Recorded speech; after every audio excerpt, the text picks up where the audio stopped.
everyone, it's Ryan Metzler here again, and today we're going to take a look at a game about being a merchant. And as a matter of fact, you're going to be a battle merchant. Now, this is Battle Merchants by Gilhova and Minion Games, who are responsible for the Manhattan Project and several other titles. This one, you are a merchant who is trying to craft and forge weapons in order to sell them to different fantasy creatures, be it dwarves, elves, hobgoblins, or orcs. Now, you don't want to sell it to just one type, you want to sell it to all types, and you want to get as much money as possible by forging the best weapons, having those weapons perform well in the war between these different races, and last from turn to turn so that you can charge for maintenance, and have the most money by the end of the game. So real quick, why don't we take a look at what you're going to get inside of this box, we'll see how the game plays, and then we'll come back here at the end and get my opinions on Battle Merchants. So here you can see Battle Merchants all set up for a 4-player game. Now, this could also be a 2-player game, but we're in a 4-player game. The 2-player game has some slight special rules that I won't be covering in the video. The opposite side of this board is for the 3-player game, so just note that it is double-sided and slightly different on the other side for a 3-player game. Each player in this game will be representing some type of merchant, indicated by one of these large player boards. It's going to give you all of the information on actions as well as how to do endgame scoring, the costs for weapons as you make them during the game, but more importantly is going to have some special benefits that you're going to get in the game at the start. So for example, this guy can already make maces, and he can already make swords, but he can't make either hammers or axes. In addition, he already has a benefit if he sells his weapons to the hobgoblins, which are going to be out here on the board. They're going to be represented in this battle right here on this side, and they're also going to be right here fighting the dwarves, whereas, for example, the orcs are going to be represented here fighting the hobgoblins, and right here fighting the elves. So each of these races will be fighting 2 different races out on the board. Your job is to be a merchant who is crafting and selling weapons to these different races in order to try and get points. You don't care who wins. You want to sell your weapons to everybody, but you want to make the most money in doing so by forging the best weapons, winning battles with those weapons, and of course kind of having repeat customers, which is never bad. On your turn, you are going to take an action. You're going to get one of several different possible actions, as again, they're all listed here. You can upgrade your craft, take a kingdom card, you can forge weapons, sell weapons, or forge and sell weapons if you happen to have a special card that you've earned throughout the game. So first, let's say you wanted to upgrade your craft. As I said, everybody starts with the ability to craft some weapons, in this case maces and swords, but we have another player over here who has the ability to do swords and axes and can also get bonuses for selling to dwarves. So it depends on who you are. If you want to upgrade your craft, you're going to be taking some of these craft cards that are over here. To do so, it's going to cost you something. Some of them will say free. For example, this one says cost free. Costs you, well, nothing. And you would take this, and if I added it to this player, he now has 2 mace icons, which means that he's going to be able to make better maces, which will stand up better in combat.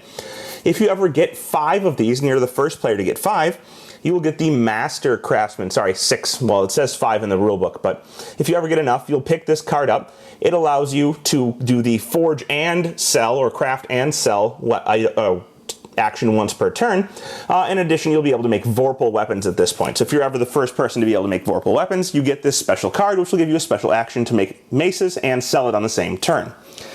So you can take one of the cards for free if it says free. Others will tell you how much they cost. For example, this one here is an axe. It says it costs $1 times the number of axe icons you already have.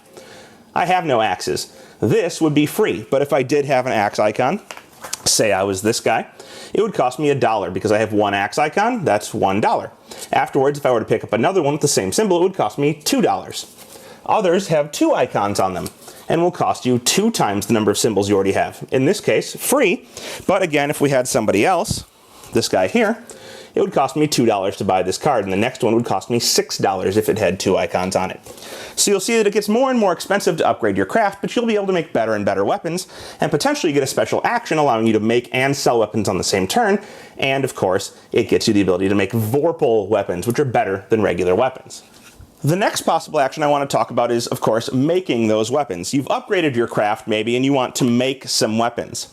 When you decide to make weapons, or forge weapons as the item is called, or as the action is called, you are able to make up to 3 different types of weapons on your turn, or 3 weapons, each of the same type or different types, however you'd like. You must have at least 1 craft icon in that type of weapon, and if you do, you can make a regular weapon of that type. Typically, this will cost you $5 per weapon you make, so if I wanted to make 3 swords, it would cost me $15. However, some of these cards that you pick up have little coins in the bottom left-hand corner.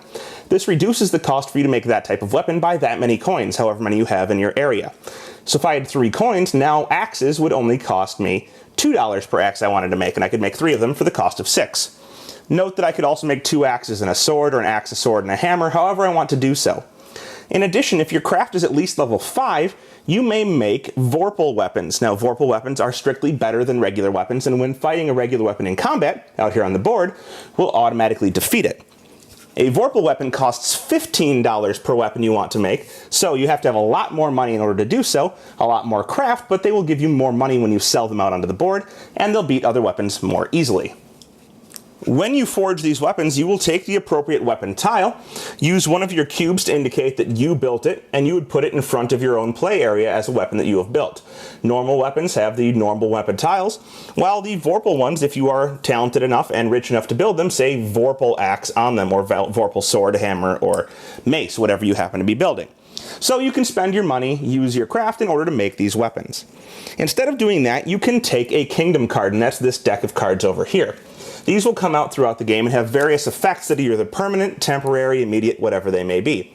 For example, this one says that you take the Bever Forest reward tile. That's a tile out on the board here that you can get, which is part of this region, covering the battle here in the forest. And this will give you bonuses when you sell weapons to races that are fighting in that area. Instead, you could take this one here, which says, take the mountains. So you could take the mountain one, or we have one here that says, get $1 every time one of your sales moves a chip onto the season area. More on that later, but the game will progress by fulfilling these battles, and these chips will move over to here, advancing the game. Each time that happens, you're going to get $1 if you happen to trigger it. Note that there are tons of different cards in this deck, and as the game progresses, new ones will come out. It's always a good idea to keep an eye on what these cards do and how they can affect your gameplay.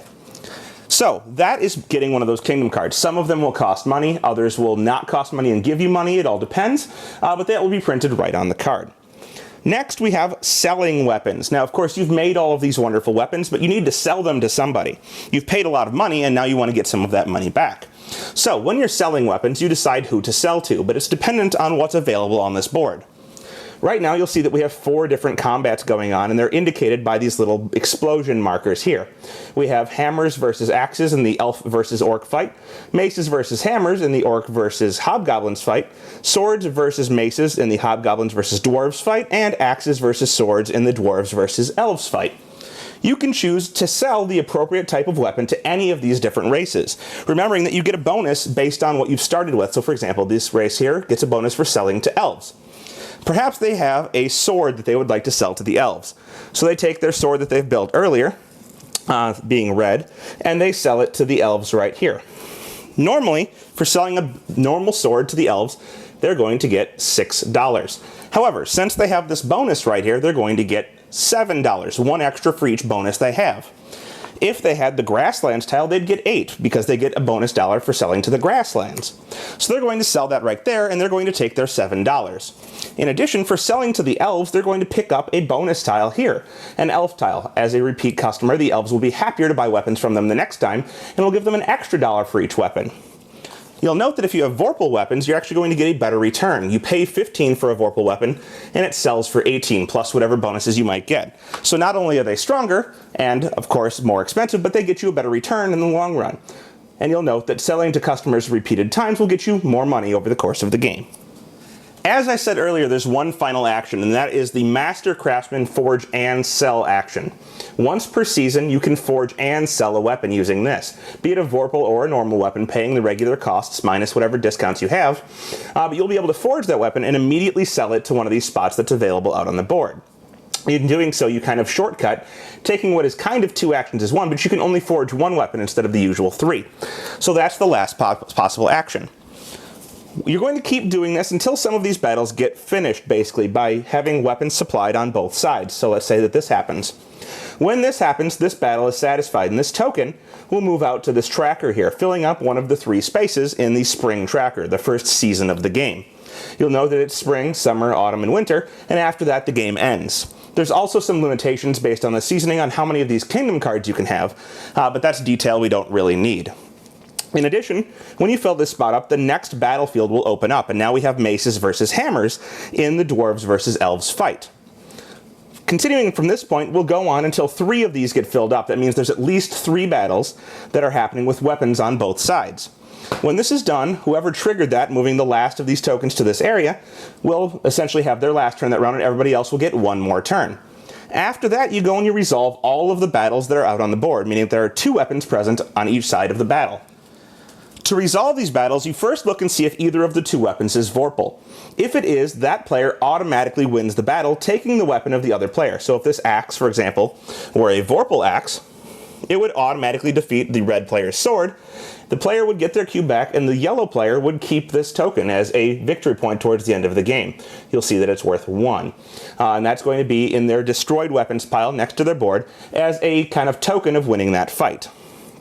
If neither of the weapons is Vorpal, let's say, for example, we had the scenario before of an axe versus a sword, you would check and see the current craft levels of that weapon for each of those players. So say the red player had 4 sword icons and the yellow player had 5 axe icons.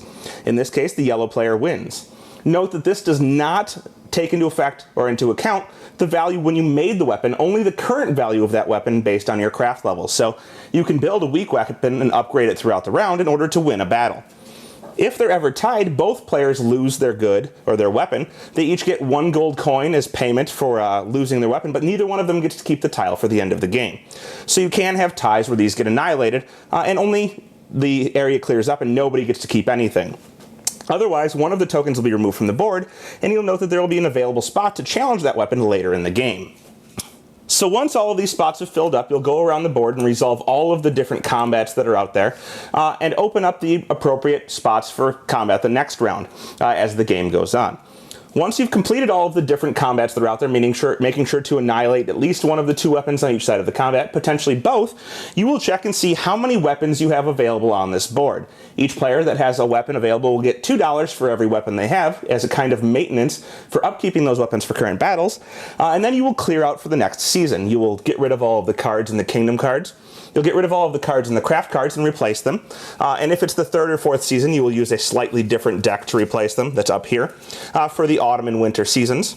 And you will move on.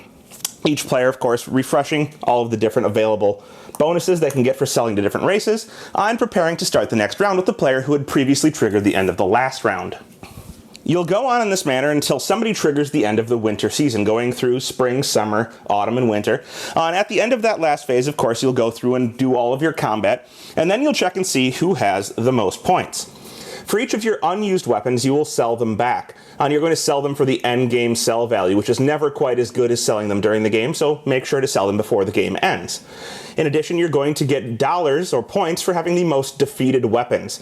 So in the 3 and 4 player game, whoever has the most defeated weapon points will get $15, and second will get 7. Finally, there are kingdom cards that will give you money throughout the game, so getting that money is going to help you from the kingdom cards, and then you will add your remaining cash, and whoever has the most money will be the winner. So, as you'll see, you'll want to make good weapons, sell those weapons to the right customers, and sometimes hopefully get repeat customers, have those weapons win in combat, and of course get good kingdom cards to get the most money. And doing so will make you the most successful merchant in Battle Merchants. Well, there you have it. That is Battle Merchants from Minion Games and Gil Hova. Now, this is a very interesting game. I was not entirely sure that I was going to be a fan of it once I saw the art and the theme. Not saying the art is bad or the theme is bad, but it's just not things that usually fall across my lines. But when I was asked if I would like to do the review, it was pitched as an economical game, and it is just that, with a unique theme. So, it actually came out to be a game that I enjoyed quite a bit, and everybody I played it with, who was a little bit skeptical at the beginning, actually ended up loving the game and wanting to play some more. It really kind of focuses or forces you to pay attention on what everyone else is doing. It doesn't have that solitaire feel that you get in a lot of economic games, where you're just trying to optimize your own engine. In this one, you have to pay attention to what everybody is doing in terms of how they've developed their craft. Are they putting up a weapon against one of your weapons that you can theoretically counteract by increasing your craft and maybe they won't notice? Or do you want to try and supply your weapons to both sides of a fight so that you know that you win that fight, get the destruction weapon points, and have your weapon survive, one of your two weapons survive from round to round in order to earn some money? Are you going to supply continually to the same race, or do you want to supply to different races in order to balance yourself out? Are you going to focus on kingdom cards or neglect them a little bit, and how would you like to spread that out? There's a lot of different choices to be made, and all of them can drastically affect the status of the game, so you need to pay attention to all of them at various different points. There's a strategy to when to end a round, and if you want to supply both sides of a battle or kind of spread yourself out there. So there's a lot to pay attention to, a lot of interaction, although it may be subtle at times, it's important, and a lot to keep your mind focused on. So if you like games where you have interaction, but it's also kind of an economic Euro style of game, check this one out for the unique theme and that combined, I guess, combination of different social actions and Euro theme, or Euro management and Euro rules. Check it out. That is Battle Merchants, an interesting game and a good one from Minion Games. Thanks so much for watching the Dice Tower videos. Find more great videos and reviews, as well as our top-rated audio podcast at Dicetower.com. You can also find other great shows at DicetowerNetwork.com. I'm Eric Summerer, and you've been watching The Dice Tower. The Dice Tower is sponsored by Cool Stuff Inc., where you can find great games for great prices. Cool stuff in stock.